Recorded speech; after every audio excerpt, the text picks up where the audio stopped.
வணக்கம். இந்த ஆழமான உரையாடலுக்கு உங்களை வரவேற்கிறோம். இன்னைக்கு நாம ஜென் குரு ஜோஷு அப்புறம் அவரோட குரு நான்சென் பத்தின ஒரு சுவாரஸ்யமான கதையையும் அதுக்கு பின்னால இருக்கிற சில ஜென் கருத்துக்களையும் கொஞ்சம் விரிவா பார்க்க போறோம். இதுக்கு ஓஷோவோட உண்மையான இல்லத்தை தேடி புத்தகத்திலிருந்து சில பகுதிகளை எடுத்திருக்கோம்.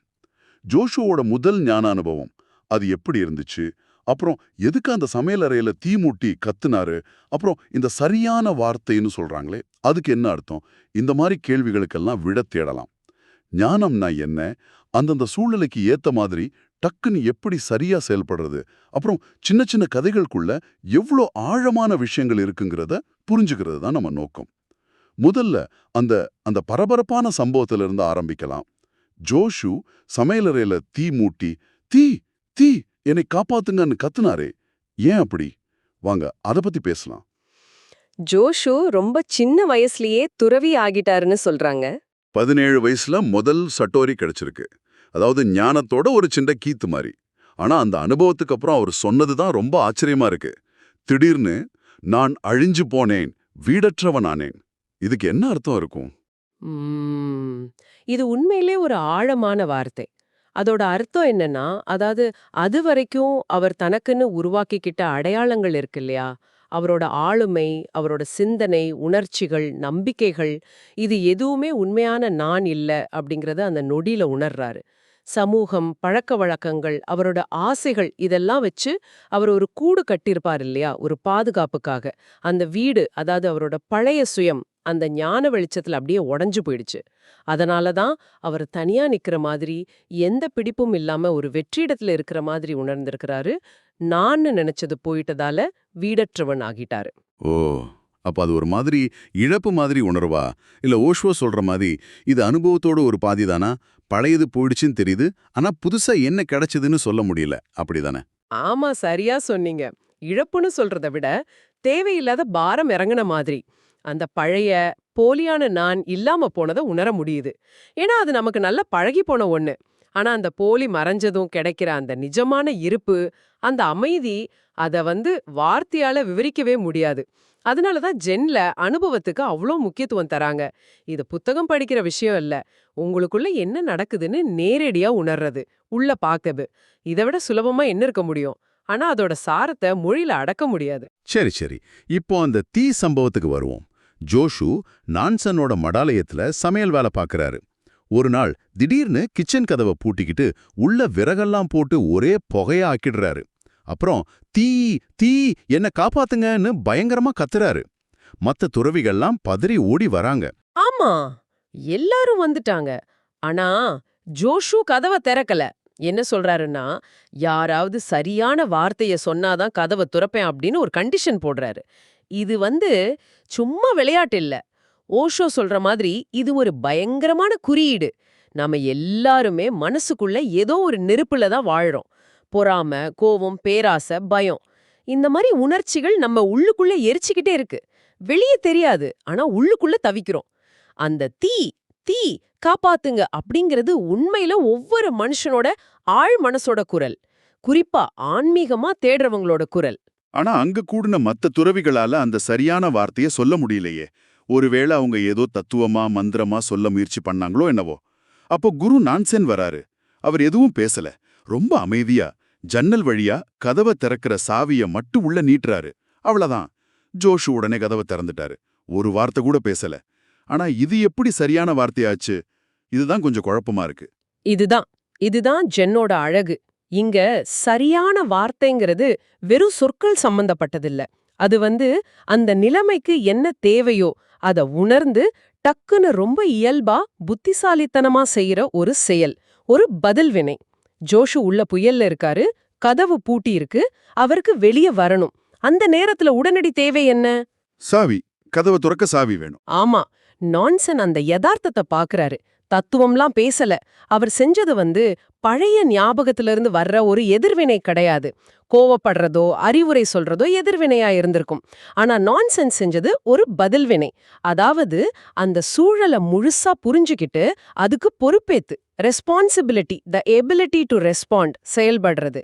என்ன தேவையோ அதை மட்டும் செஞ்சாரு, வார்த்தையே இல்லாம. அந்த அமைதியான குறிப்பான செயல்பாடு அதுதான் அங்க சரியான வார்த்தை. அது வார்த்தைகளை கடந்து நிக்குது. ஓஹோ, அப்ப இது வெறும் புத்திசாலித்தனம் மட்டும் இல்ல, அந்த சூழலோட ஒன்றி போறது. வார்த்தைகள் சில சமயம் தேவையே இல்ல போல. ஆமா, இது ஒரு ஆழமான பாடம்தான். சரி, அடுத்ததா இன்னொரு கேள்வி மனசுல வருது. ஜோஷு மரத்துக்கு வந்தப்போ குரு நான்சன் மத்தவங்க கிட்ட இவருக்கு சிறப்பு கவனம் கொடுங்கன்னு சொன்னதா சொல்றாங்க. ஆனா ஜோஷு பார்த்தா சமையலறையில கஷ்டப்பட்டு விறகு தூக்குறது, அடுப்பு எரிக்கிறதுன்னு வேலை செஞ்சுட்டு இருக்காரு. அப்ப சிறப்பு கவனம்னா இதுதானா? இதுல என்ன அர்த்தம் இருக்கு? சொல்றாரு. சிறப்பு கவனம் கொடுங்கன்னா அவருக்கு சொகுசா ரூம் கொடுங்க, வேலை செய்யாம பாத்துக்கங்கன்னு அர்த்தம் இல்ல. நான்சன் என்ன சொல்ல வராருன்னா, இந்த பையனை கவனமா பாருங்க, இவன் சாதாரண ஆள் இல்ல, இவனோட ஆன்மீக மலர்ச்சி ரொம்ப பக்கத்துல இருக்கு. இங்க 1000 துறவிங்க இருக்கலாம், ஆனா இவனை மட்டும் அசால்ட்டா விட்டுறாதீங்க. இவன் பக்குவமா ஆயிட்டு வர்றான், எந்த நிமிஷத்திலும் ஞானத்துல வெடிக்கலாம் அப்படிங்கிறாரு. அது ஒரு எச்சரிக்கை மாதிரி, ஒரு அங்கீகாரம் மாதிரி. இந்த இடத்துல தான் ஓஷோ ஜோஷுவோட முதல் அனுபவம் அந்த சட்டோரிக்கும் அவர் நான்சன் கிட்ட தேடி வந்த ஞானோதயம், அதாவது முழுமையான விழிப்புணர்வுக்கும் உள்ள வித்தியாசத்தை சொல்றாரு. சட்டோரிங்கிறது சமாதி நிலை மாதிரி, அதாவது ஆழ்ந்த தூக்கத்துல இருக்கிற மாதிரி இருக்கும், ஆனா உள்ளுக்குள்ள விழிப்புணர்வு மட்டும் இருக்கும். இது ஓஷோ எப்படி சொல்றாருன்னா, இருட்டுல தடவிக்கிட்டே போய் தற்செயலா ஒரு கதவை கண்டுபிடிக்கிற மாதிரிங்கிறாரு. இது நிரந்தரமும் இல்ல, முழுமையான பார்வையும் இல்ல. ஜோஷுக்கு இந்த அனுபவம் ஏற்கனவே கிடைச்சிருந்தது. ஆனா ஞானோதயம் அப்படி இல்ல. அது பிரக்ஞை, முழுமையான விழிப்புணர்வு. அத ஓஷோ வெளிச்சத்துல ஒரு மேப்போட வழியெல்லாம் தெளிவா தெரிஞ்சு பயணம் பண்ற மாதிரி சொல்றாரு. இது தற்செயலா நடக்காது. இது ஒரு விஞ்ஞானபூர்வமான உணர்வோட செய்யற முயற்சி. ஜோஷு அந்த சட்டோரிங்கிற தற்செயல் அனுபவத்தை தாண்டி முழுமையான நிலையான ஞானோதயத்தை அடையதான் நான்சன் கிட்ட வந்தாரு. நான்சன் ஜோஷு அந்த ஒளிமயமான பாதைக்கு தயாராயிட்டான்னு புரிஞ்சுக்கிட்டாரு. அதனாலதான் அவர் மேல சிறப்பு கவனம் செலுத்த சொன்னாரு. அதாவது அவனோட முன்னேற்றத்தை கூர்ந்து கவனிங்கன்னு சொன்னாரு. ஓ, இது ரொம்ப தெளிவா புரியுது. சட்டோரிங்கிறது ஒரு மின்னல் மாதிரி வந்துட்டு போயிடும். ஆனா ஞானோதயங்கிறது ஒரு தொடர்ச்சியான சூரிய உதயம் மாதிரி. நான்சன் ஜோஷுவோட அந்த திறனை பார்த்துட்டாரு, அதனால அவரை வழி நடத்த தயாராறாரு. சரி, அடுத்து ஓஷோ சொல்ற அந்த ஜீட்டோங்கிற கவிஞரோட கவிதையும் நம்ம எல்லாருக்கும் தெரிஞ்ச முல்லா நஸ்ருதீனோட கதையும் வருது. நஸ்ருதீன் படகுல மீன் பிடிக்க போவாராம். எங்க நிறைய மீன் கிடைக்குதோ அந்த இடத்த குறிக்க ஓடுற படகுலயே சாக் பீஸ்ல கோடு போடுவாராம். இது எதை காட்டுது? ஆஹாஹா, இது ஜென் பார்வைய ரொம்ப முக்கியமான உவமை. நம்ம பண்ற நிறைய முட்டாள்தனங்களை இது நல்லா சுட்டி காட்டுது. கௌதம புத்தர் இந்த மரத்தடியில ஞானம் பெற்றாரு, இல்ல இந்த இடத்துல வாழ்ந்தாருன்னு நினைக்கிறோம் இல்லையா? அப்புறம் ஞானத்தை, அந்த எல்லையில்லாத அனுபவத்தை சிலை, கோயில், புத்தகம்னு ஒரு குறிப்பிட்ட வடிவத்துக்குள்ள அடக்கிடலான்னு முயற்சி பண்றோம் பாருங்க. இது ஓடுற ஆத்துல ஒரு குறிப்பிட்ட இடத்தை கண்டுபிடிக்க ஓடுற படகுல கோடு போடுறதுக்கு சமம்னு ஓஷோ சொல்றாரு. எவ்வளவு அபத்தமா இருக்கு பாருங்க. ஜீடுவோட கவிதையும் அதேதான் சொல்லுது. நட்சத்திரம் டெய்லி வருது, பனி வருஷா வருஷம் பெய்யுது, இதெல்லாம் இயற்கையா நடக்குது. இத பார்த்துட்டு புத்தருங்கிறவர் இன்னமும் ஏதோ ஒரு இடத்துல ஒரு உருவத்துல இருக்காருன்னு நினைக்கிறது தப்பு. புத்தர் மாதிரி ஞானிங்க எந்த உருவத்திலையும் சிக்கல. அவங்க பிரபஞ்சமாவே மாறிட்டாங்க. அவங்க எந்த கால் தடத்தையும் விட்டுட்டு போல. அவங்கள சிலைக்குள்ளேயோ கோயிலுக்குள்ளேயோ புத்தகத்துக்குள்ளேயோ புடிச்சு வைக்க முடியாது. அப்படி முயற்சி பண்றது அந்த படகுல கோடு போடுற மாதிரி தான். அப்போ நம்ம சிலைகள், கோயில்கள், நூல்கள் இதெல்லாம் அந்த படகுல போட்ட கோடு மாதிரி தானா? அது நிஜமான ஆற்றோட அந்த இடத்தை காட்டாது.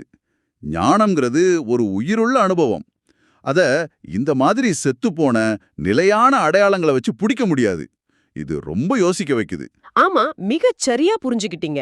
அந்த அனுபவத்தை நோக்கி நம்மள தயார்படுத்தவும் வழிகாட்டவும் தான் இந்த ஜென் கதைகள், உவமைகள், பயிற்சிகள்லாம் இருக்கு. ஆனா அதுவே அந்த அனுபவம் ஆகிடாது.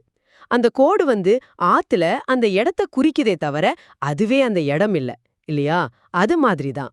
இந்த எல்லையில்லாத உன்னை வர்றதற்கு நாம முயற்சி பண்றதோட சிக்கலை பத்தி பேசணும், படகு உதாரணம் மூலமா.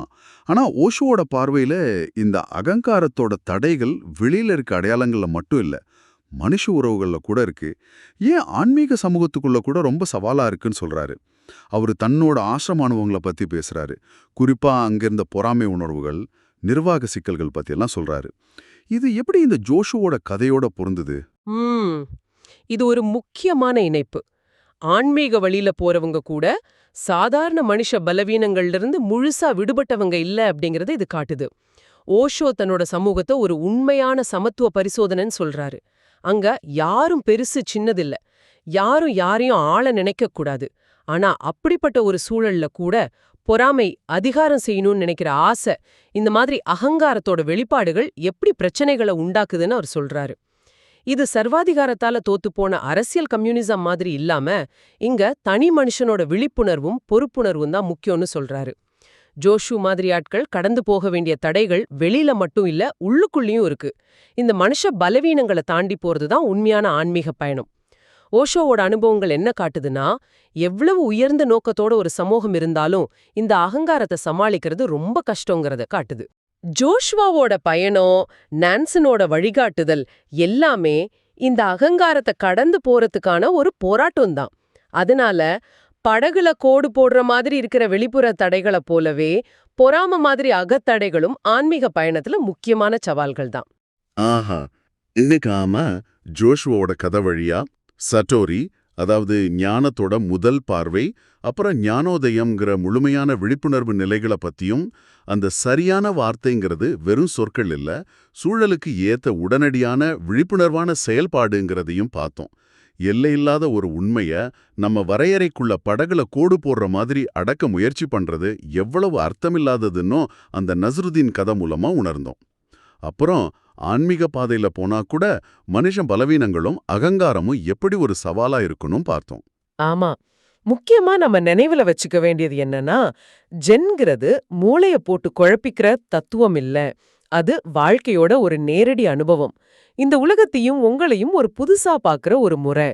நீங்க யோசிக்கிறதுக்காக ஒரு கேள்வி. ஓஷோ சொல்றாரு, ஒரு ஞானியோட வாழ்க்கை முறைங்கிறது ஒவ்வொரு கணமும் பழையதிலிருந்து செத்து புதுசுல பிறக்கிறது மாதிரி. அங்க நேத்து இல்ல, நாளைக்கு இல்ல, இந்த கணம் மட்டும்தான் இருக்கு. ஒரே ஒரு கணமாவது நேற்றைய நினைவுகளையும் நாளைய கவலைகளையும் முழுசா ஒதுக்கி வச்சுட்டு இந்த நொடியில இந்த இருப்புல முழுமையா கரையறதுக்கு உங்களுக்கு எது தடையா இருக்குன்னு நினைக்கிறீங்க? யோசிச்சு பாருங்க.